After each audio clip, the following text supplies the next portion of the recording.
Assalomu alaykum Nurjamol. Assalomu alaykum.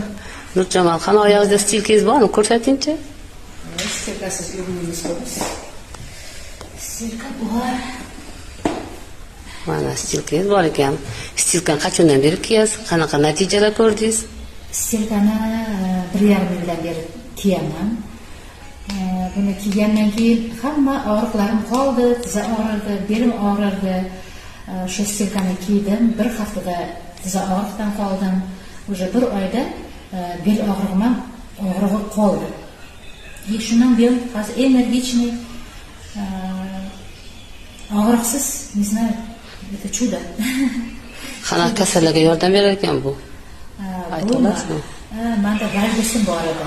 Menda suyak o'sib chiqadi, o'sha valgusim hozir to'xtadi, bittasini to'xtadi, bittasi endi qaytyapti уже. И shpora, varikoz, mana bu yassi oyoq, tiza og'riq, bel og'riq, gryja, osteoxondroz, mana bu xolgalarni eng anaqasi mana bu qaddingizni ko'tarar ekan. Korolevskiy осанка.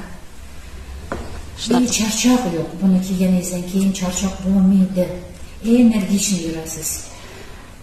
Shunsiz yurolmayman. Qishi bilan bitta yo'q maska bilan yurdim, oyog'imni sog'liqgani yo'q.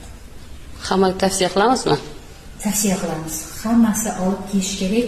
Soppa-sop odam ham olib kiyish kerak. Oyoq razmeri 35-razmerga keldimi, уже olib kiyish kerak. Потому что hozir oyoq kiyimlari bittasida ham bunaqa supinator yo'q. Hammasi yapilib olib kiyish kerak. Shu supinator yo'qdan kasallar kelib chiqadi. Rahmat.